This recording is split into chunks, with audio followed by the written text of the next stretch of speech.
Progressive Youth Alliance composed of SASCO, the ANC Youth League, and the YCL.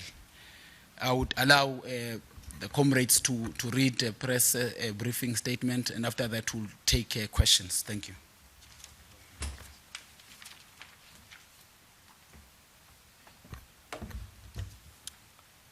Thank you, Comrade Mlondi. The PYA calls for back to school. We have convened this media briefing to brief the media and the public about our Right to Learn campaign, as we have done so for the past 15 years now. The Progressive Youth Alliance, SASCO, YCL, the ANC Youth League calls upon all students in South African universities to be vigilant, conscious, and honest on the Fees Must Fall campaign. It is a common knowledge that the work of government to deliver free education cannot be an overnight project. As an organization who have been involved in students and youth struggle for many years, including campaigning for free education, we understand this better than those who call for the fees must fall as a newly found populist pastime. It is a lengthy process that will have to be delivered in phases and demands time for proper throughout investigation and implementation. We are fortunate that this is what our government is committed and pressing very hard to get done. The phases are evident in the victory scored by the preceding generations of PYA leaders, who include former President David Makura, former ANC Youth League President Comrade Malusi Gigaba, former YCL National Secretary Comrade Butimana Mela, and many others. We did not always have financial aid scheme, which was established in 1999, as we had TESFA. The changing of TESFA to NSFAS was a victory of the previous generation of PYA, which carried the baton of free education campaign. The ANC government has listened to the recent immediate demands of students. The President Zuma has been clear that, indeed, tertiary education needs government intervention to meet the needs of the people, especially the poor and deserving students. In understanding the plight of the students, the ANC government has agreed as an immediate measure with universities that the following will be: that no fee increase for 2016 academic year, and that university must meet NSFAS means test. University students who meet NSFAS means test will not be required to pay any registration or upfront payment. Government has reprioritized 2.6 billion to ensure that all deserving students are not barred from continuing with their studies because of outstanding registration university fees. This means, in essence, that students from 2013, 2014, 2015, who were either partially covered or not covered, will be able to be funded. It means students who dropped out because of lack of funding and were deserving of NSFAS must come back to our universities and be registered.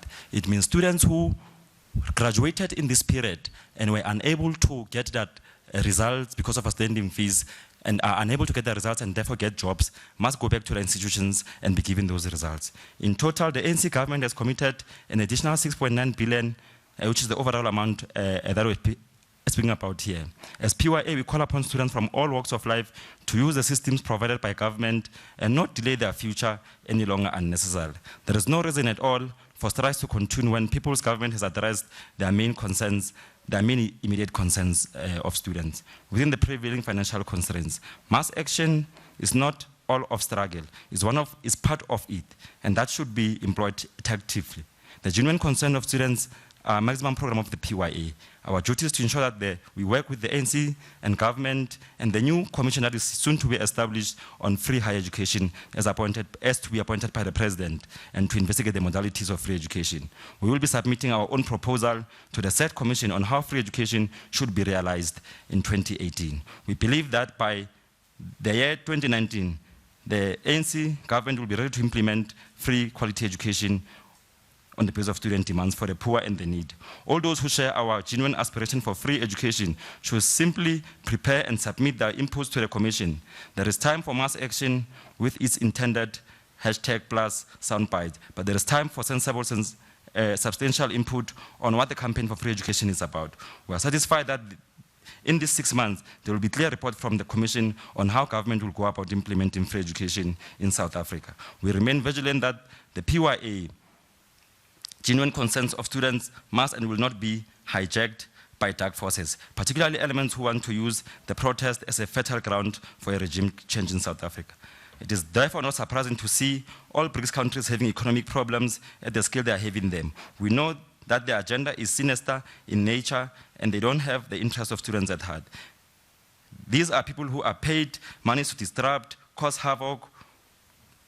We have sensitized the leadership of the ANC and government to deal vehemently with criminals who have motives beyond those of students' needs and resorting to criminality.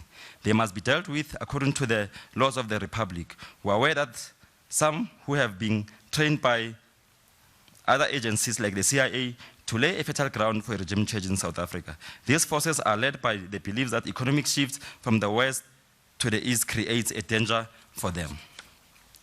One of the easiest way even the media can use to identify this is that they do not have members. As we all know, Twitter follower is not membership. The media tend to concede to some forces simply because they identify themselves of leaders of some newly found movement. The media does not ask questions. Who are your members? When and where were you elected? Are you a student? When last time were you in class? And this also we have also seen as these movements attempt to delegitimize elected leaders, like the call for the SRC of vets to be removed.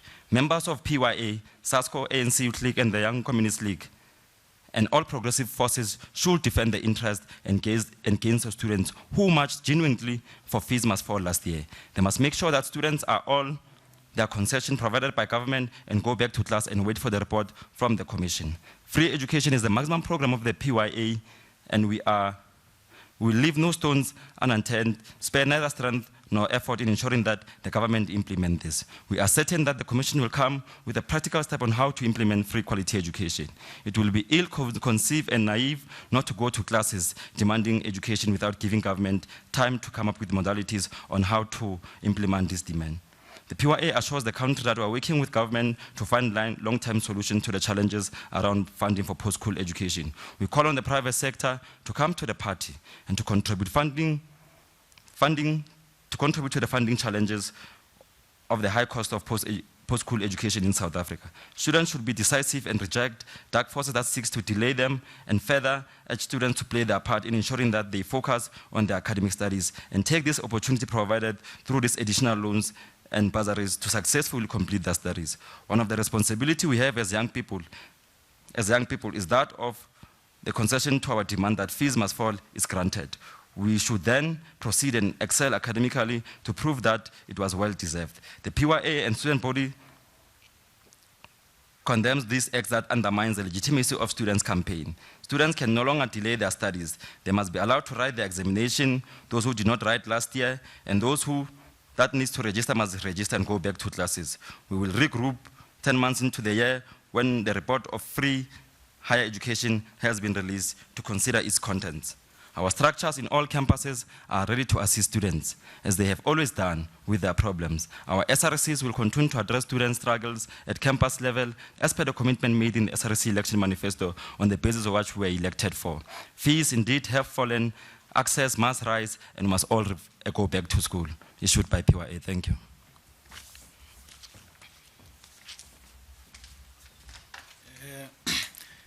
Thank you very much, President. For those comrades who want copies, there are copies that are available there. But let me invite hands, comrades, for those that want to ask questions. And I want to alert you that you are not going to have more than 2 sets of hands. So those that want to ask questions can do so. You would identify yourself and the media house that you come from. There are 3 hands, comrades. It's 1, it's 2. Okay, thank you. My name is from eNCA. So, from what you've said to us is that you're not supporting the strike, the protests that we currently see in universities. Have you spoken to some of the students that are aggrieved to find out exactly what are the issues?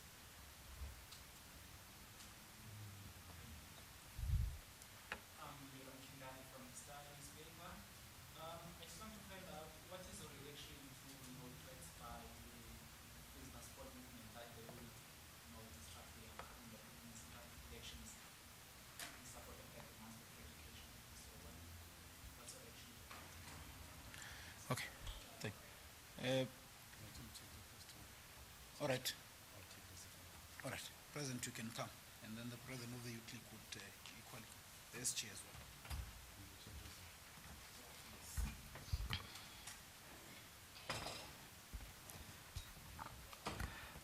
The question is not specific really as for whether are we supporting students. Because we are, PYA is set, and I'm the president of SASCO, and we're students ourselves.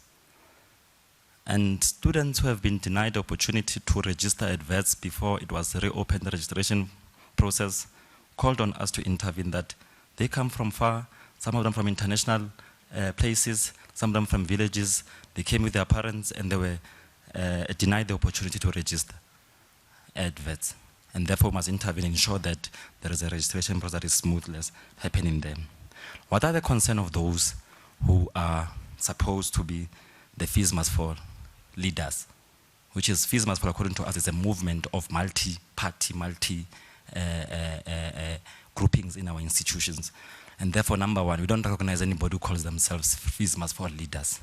Our structures have impact, our SRCs have impact, and a variety of other students have impact as part of the fees must fall. And therefore, anybody who says they're a leader of a fees must fall, I think to us really does not make sense how to become leader.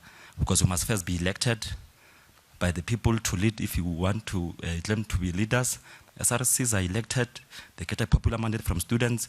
Ourselves here, all of us were a product of some election of some sort. Who elected this? These are some of the questions that we are raising that, have you asked these people, are they students? Who elected them? And who are their members? So really, we will not waste our time listening to people who appoint themselves as leaders and want to cause problems in our institutions. I think I will end it at that. No, thank you very much.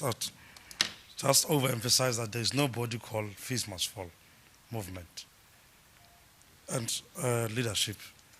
We must also emphasize that we are conscious of the fact that people want to use these genuine issues raised by the student for other things. We have seen elements of counter-revolution, like the threat that you're asking about, that people are saying that they're going to destabilize or disrupt local government elections. And the intention of this briefing is exactly to say to those people that we are aware of the agendas, that people want to use these student must fall or registration fees must fall as a launching pad for political parties. So we are saying that we will defend our democracy with everything we have. But secondly, law enforcement agencies in our country are alert and will deal with such. Local government will go ahead unhindered. So those who have other sinister agendas except for what the student must want, we would like to plead with them that they must destabilize themselves. Lastly, we will be going to, the question was posed whether we have spoken to those students in the campuses. We have agreed as the PYA that we'll go to all universities, talk to our members. Part of the things that we're going to be discussing with them is that there should be no violence in the name of the PYA. So it is ourselves here, this side, saying that as the PYA, this thing must stop.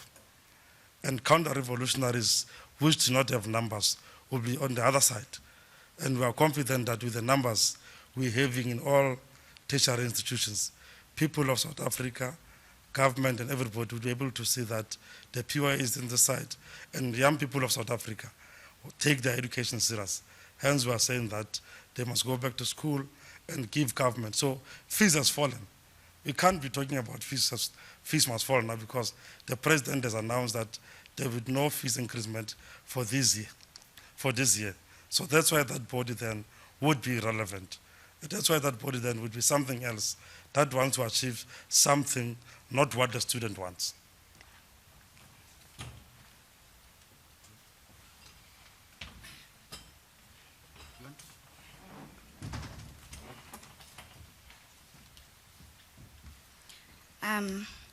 My name is Tembani Makata, the SG of SASCO. There is one thing that we also must take into consideration in regards to the question that is relating to the strikes that are happening currently. it is very important that we must equally be able to distinguish between the strikes that are genuinely of student matters in relation to registration, their tuition fee, and their outstanding debts, and the strikes that are actually strikes that are spearheaded by workers in relation to their grievances in the institutions. Now you have a situation where workers are having their own grievances that they want them to be resolved in the institution. And as SASCO, we are calling on the fact that NEHAW, in fact, must actually be the one that is leading their strikes. As SASCO, of course, we can't distance ourselves on the issues that relate to outsourcing because we're against outsourcing. But NEHAW must lead its strikes, and students must not want to hijack those issues and make them as if they are student issues and want to blow the whole issue out of proportion as though students cannot be able to enter the system, because they are able to enter the system, but there are other issues that are there. So what we are saying is that workers must lead their strikes.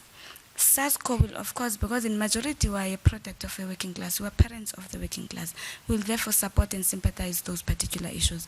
But at the current moment, in some institutions where there are strikes, it is not because students cannot enter the system, they are able to register, but there are those grievances that are hijacked by the other students in creating an impression that in those institutions there is chaos and students cannot be able to register. Thank you.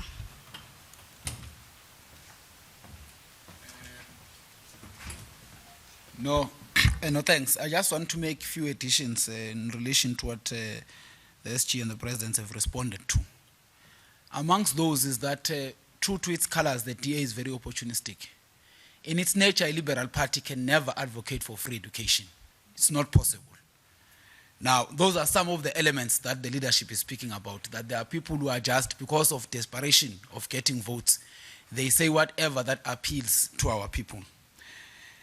I would allow the second set to raise hands if there are those that are interested in raising questions before we close. So there is one.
I would allow the National Chair and the Secretary General of the eNCA Youth League to respond.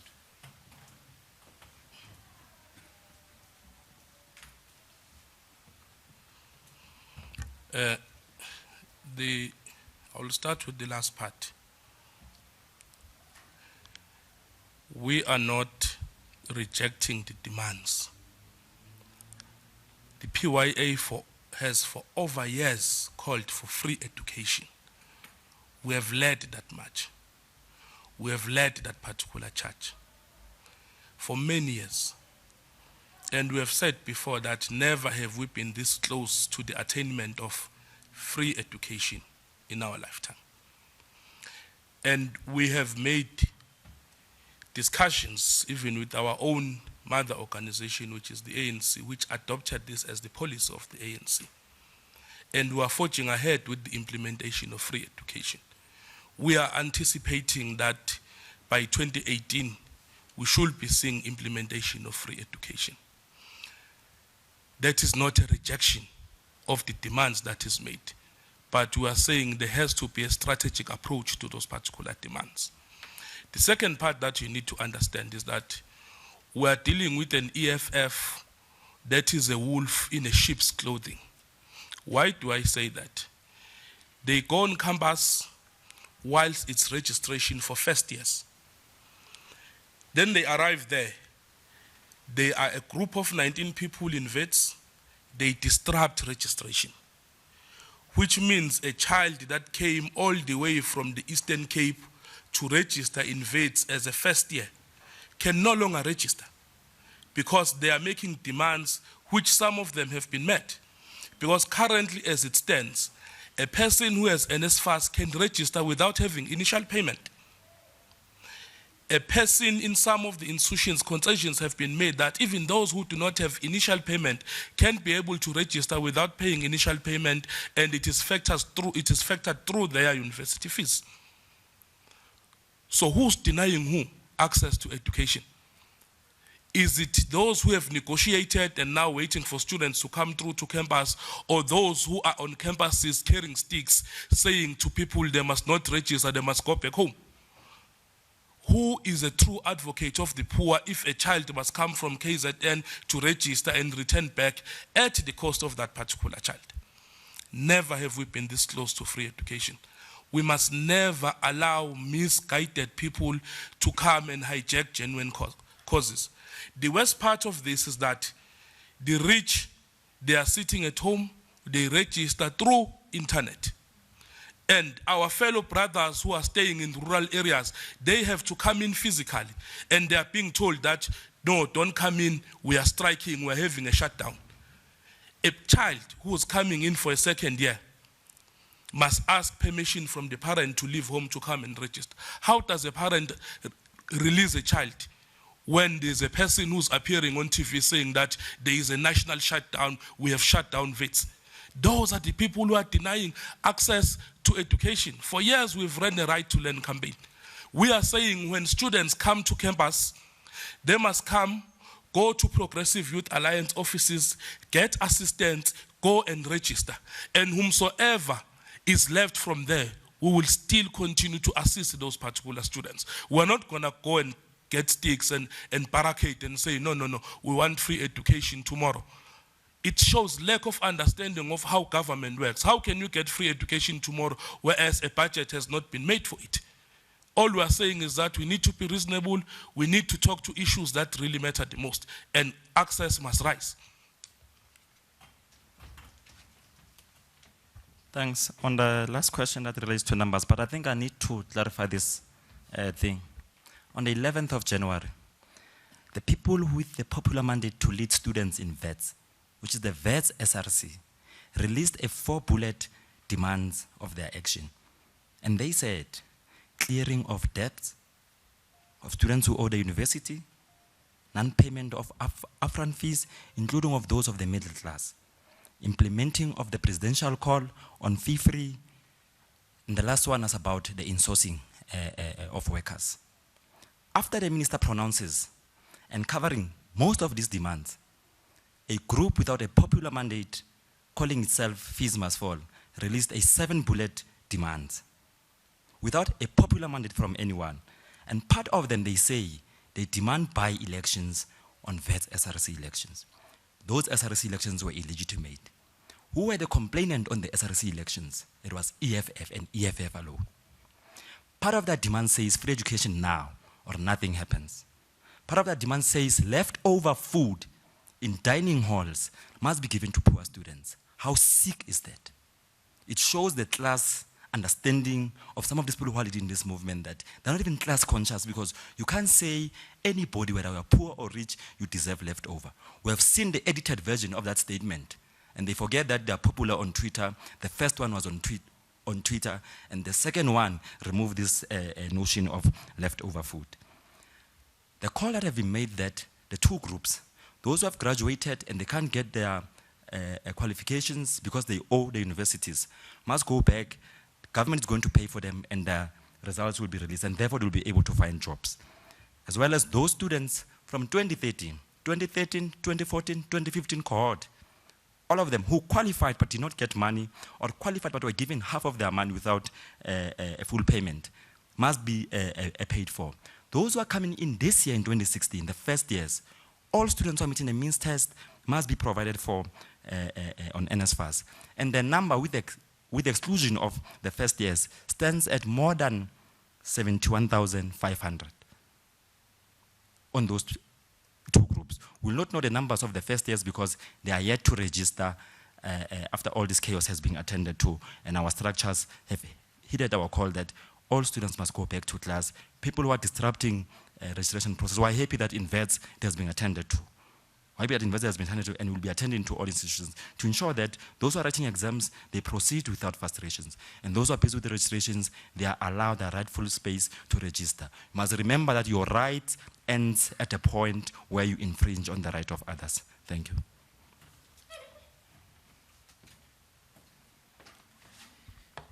Well, I think on the question of the dropout rates, there was a recent study by the University of Johannesburg which had indicated that between 50 to 60% of those who register in their first years of study drop out.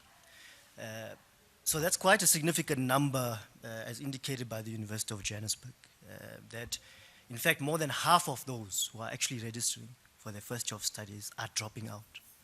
And that's why we've said as the PYA that you have to take a more holistic approach addressing all the barriers to higher education before we simply go on to call for the implementation of free higher education today. And those barriers relate to, for example, as has been mentioned, especially by the President of the Youth League, that you need to have, we need to have a discussion about the infrastructure. We need more universities, more colleges to absorb the high demand. We have 517,402 opportunities provided by your higher education for the post-schooling sector right now. Is that enough? It's not enough currently, and that's why we have said we need access to rise. We are changing the narrative as the PYA that we don't want to only talk about everything to fall. Something has to rise, and we are saying that access must rise, but access must go hand in hand with success. We must ensure that our own are able to graduate, and not only graduate, but become the future academics, the future doctoral graduates that we need, because we have a shortage of academics and doctorates in the country, and we need to meet that demand. So ultimately, we are ensuring that with this campaign, with this program of ours, as the PYA, that we maintain the core that education is for us, and has always been as the PYA, a right and not a privilege. It has always been as a benefit to society, not a cost to society. And that is why in every resolution, and more importantly, in the resolution of the ANC, that free education, especially for the poor, in fact for the poor, must be implemented as we continue to lead in government. Let me leave it at that. Thanks. Well, the last point is that we should not be misinterpreted as saying we don't support the students. The struggles of the students are our struggles as the PYA. Free education has always been our call. We thought that we must emphasize that. Lastly, we would want to really plead with students all over in all the country that there should be no vandalization of institutions of higher learning because we are taking us back. And that should particularly not done in the name of the PYA. That should be done by other forces, not members of the Youth League, members of SASCO, and YCL of South Africa.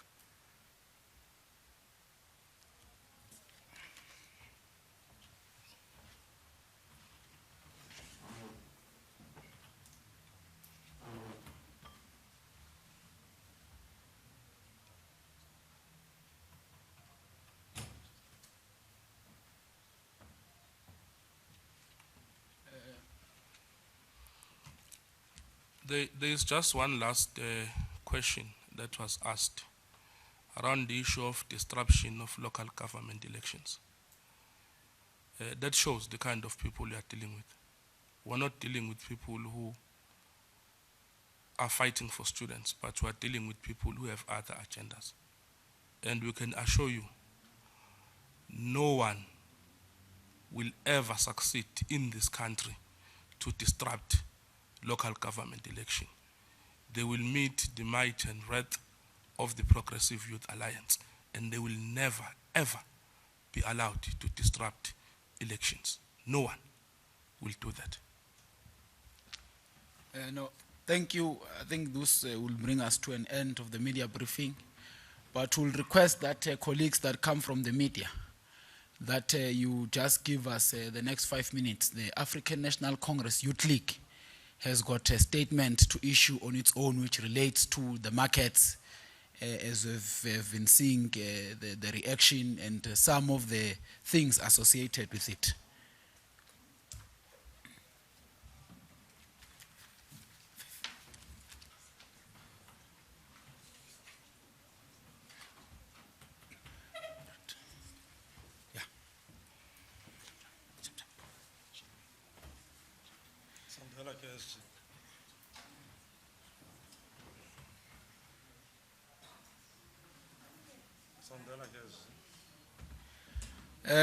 Thank you very much. I hope that the distribution of the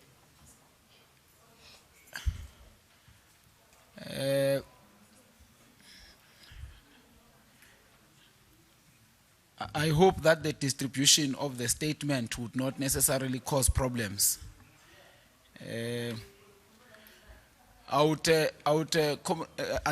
request colleagues that we just allow the president to read the statement, and well, the president or the SG, whoever is fine with reading the statement.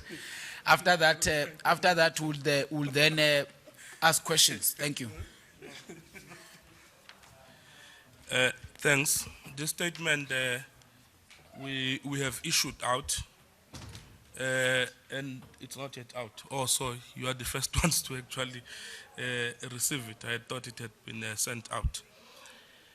The African National Congress notes that in the name of a free market system, governments, I think this one who was printing this started it wrong, Mlonde. I'll request to start afresh because I've got the original here with me. I don't know what they did there.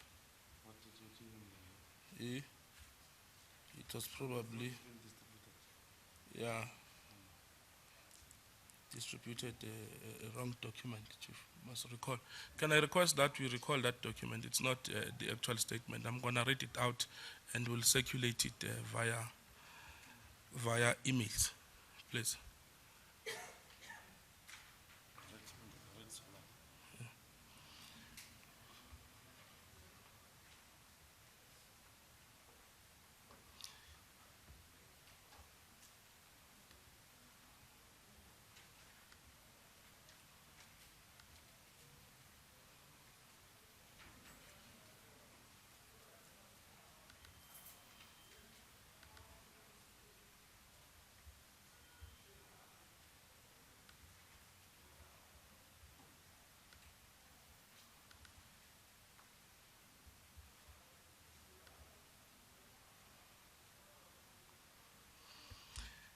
The African National Congress Youth League notes with great concern the drop in the rand, in the value of the rand to an all-time low of just below 18 rand to the dollar.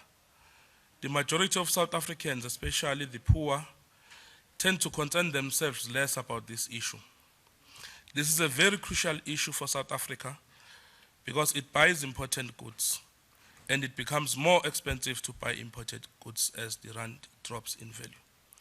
The current market system of the country dictates that the increased cost of buying of important products must be passed on to the consumer who ultimately uses that particular product.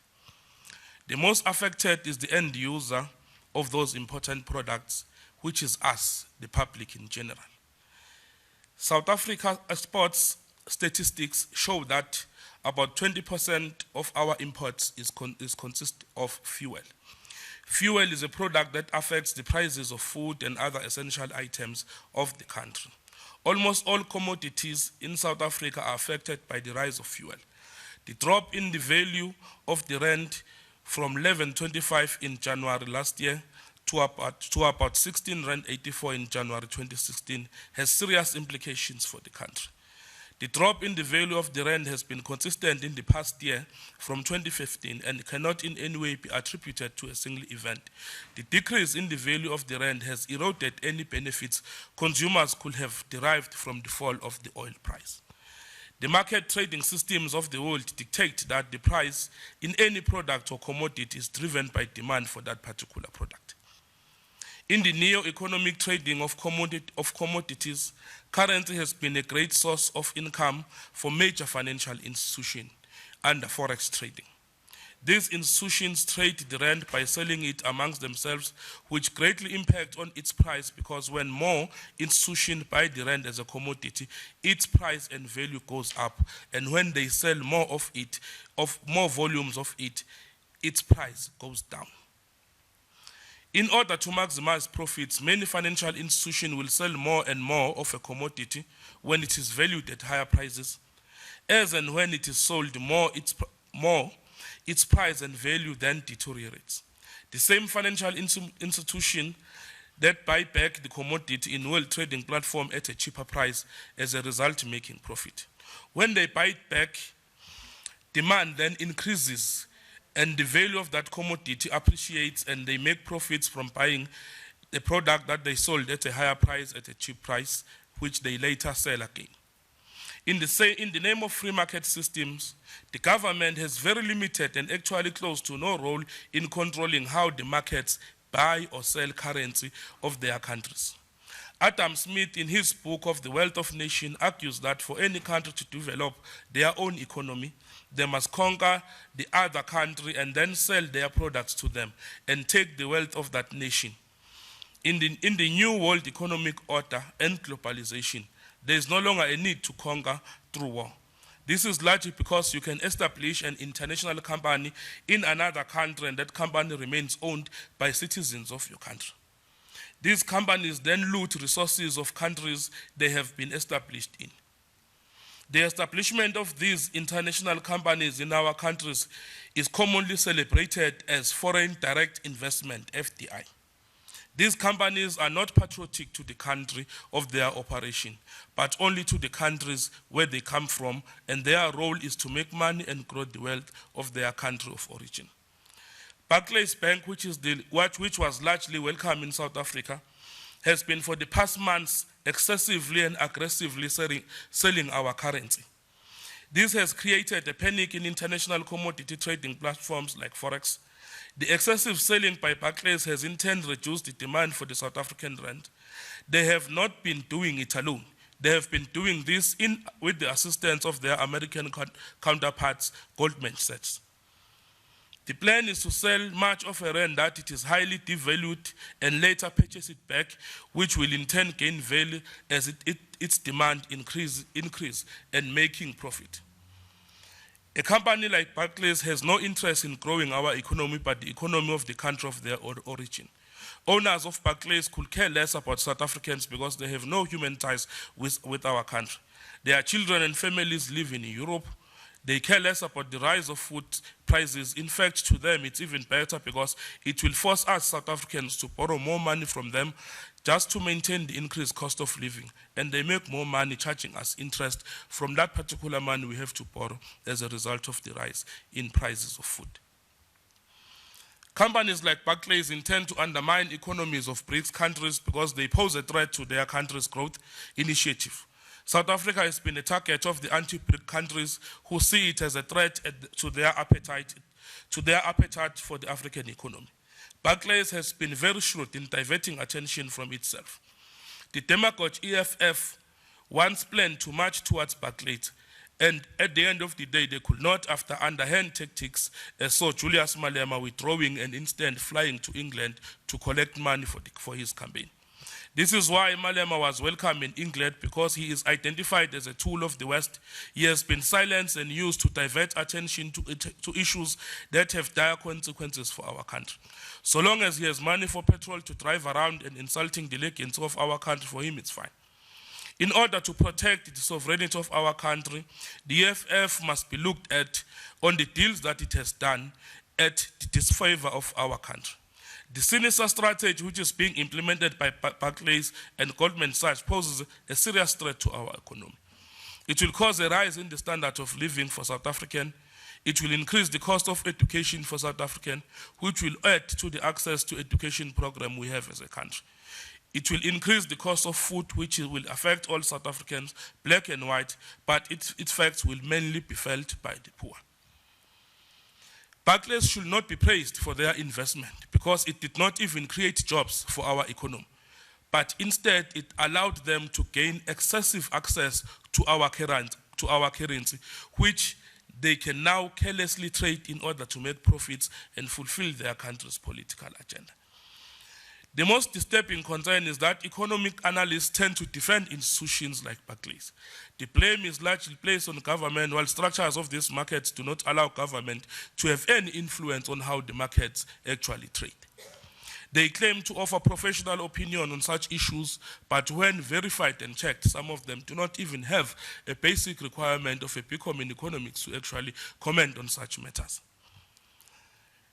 The fact is, it is not for the first time Barclays has done this. Just recently, in May 2015, Barclays was hit with a 2.4 billion fine because they rigged the foreign exchange market. This was also not the first time when they were fined 2.4 billion that Barclays had done this. Barclays has over time paid a total of 638 million for misconduct related with foreign exchange to the New York Department of Financial Services. The ANC Youth League calls on all patriotic South Africans to withdraw their savings. With Barclays-controlled financial institutions like ABSA, Barclays should pay the price for their actions, and the ANC Youth League will lead the onslaught. The ANC Youth League will organize serious boycotts against ABSA. South Africans must unite and defend the sovereignty of our country against this capitalist agenda issued by the African National Congress Youth League.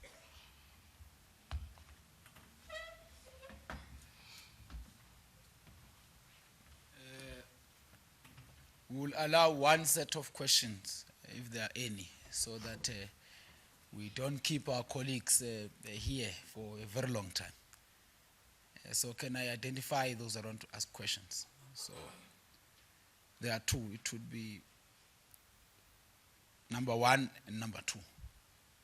Just clarify for us, what exactly will you do? You're calling on South Africans to boycott, and you're saying that you will take action. What exactly are you talking? Give us more news there. Okay.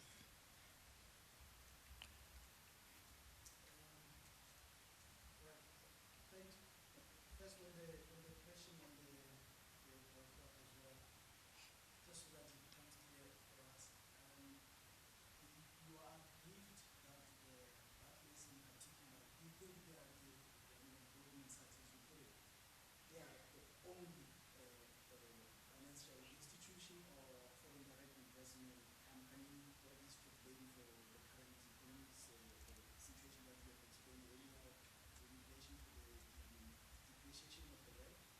That's number one. And number two, while you suggest that the Youth League would basically call for all its members to withdraw their savings from the bank, are you aware that actually the government of the ANC also conducts business, and many departments, national governments actually banks with Barclays in particular?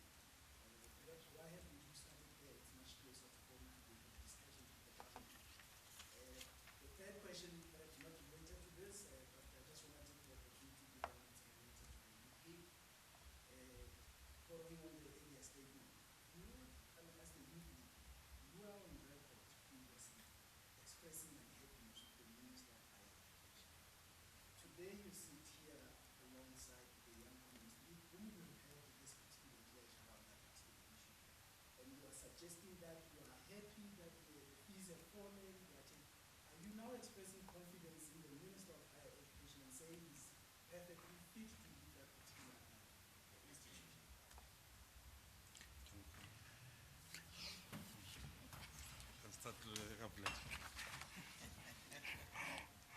Well, the ANC Youth League has got confidence in the government of the ANC and all its deployees, including Blade in Zimand. And the ANC Youth League is a leader of the Progressive Alliance, and we've met and agreed that we must fulfill our historical mission as the tripartite alliance. So working together, talking with one voice that fees have fallen and people must go back to school. But let's now get to this one. Yes, what would we do? And the question that you asked later, that why don't we start with government? Now, part of our responsibilities of the Youth League is to master the art to influence the ANC. So we'll take this to the ANC because our own research that we have conducted shows that Barclays and Goldman Sachs are at the center of sabotaging our economy. Now we'll go to government of the ANC and talk to them. And individual leaders of the Youth League, including its president, who is banking with ABSA, will withdraw whatever he has with ABSA and take it to progressive institution. And members of the Youth League will accompany the president next week, Monday, when we will be doing that, because we are very serious about defending our democracy. But the point we are also making is that the problems of the rand has got nothing to do with the appointment of the previous Minister of Finance, Desmond van Rooyen. It is because of the key role players in the market. And as we said in the statement, we are re-emphasizing and calling on South Africans to boycott Barclays and ABSA and follow us. We'll lead by example when we take whatever we have from that bank, so that we see how they would survive. Because we've got the responsibility as South Africans, and the Youth League in particular, to defend our country and our sovereignty.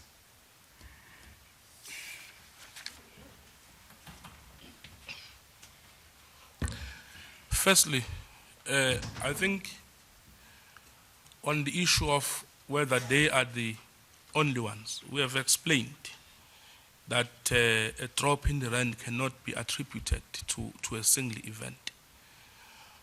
But here, you have two major financial institutions that have huge deposits and access to our currency. The very same institutions which are credible when they are said to be credible around the world. Not that they are credible, because it was credible institutions that brought America to its knees. So it's the very same institutions which are driven by greed. What they do, they trade so much of our forex by selling it to the extent that it creates a market. So they were the trigger in this whole thing. If you look at Michael Sachs' articles, there are articles that prove that they were in a plan to do this all along, when they advised their own customers that they must start selling the rand. This was not now, this was a long time ago. They were triggered this particular action. And Barclays having a lot of access to our foreign exchange rate, which is the rand, because we welcome them and say, come to our country, they have our forex, now they can trade it as and when they wish. The main question is what are we going to do? When we say we're going to lead an onslaught, one, as the president was saying, we will call and lobby our own government to start a process of moving funds away from ABSA. That must happen. Because you can't operate with a partner that continues to sabotage the people of this country. That's the first thing we're going to do. The second thing we're going to do is that we're going to lobby for sanctions. It's a pity that in South Africa, when capital does something wrong, they normally get off with just a small hit in the hand. Here, we want them to be fined. In the US, they were fined more than $2 billion. They were fined. We should be looking at the very same thing. We should find them. We should go and investigate them and look at their books and look at their intentions on what they want. Furthermore, we'll mobilize more than 1 million members that we have as an organization, and our sister organization and members of the ANC all put together, to make sure that we withdraw our funds, because I don't think that my money that I have put in ABSA should be used to empower capital that in turn is not patriotic, but seeks to weaken the rand and make me pay more money for food. Why should we support that? We can't support that as a country. We should really look at matters for what they are. Zuma does not sit and trade on the markets. It's Barclays, it is these people who go and sit on the market, and they sell our rand so excessively that it loses value. Thanks.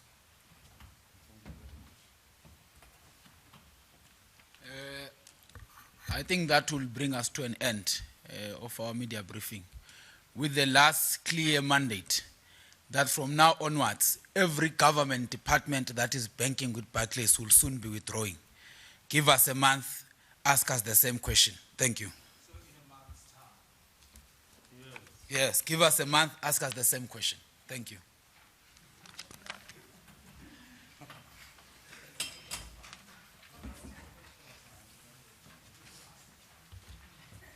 Yes.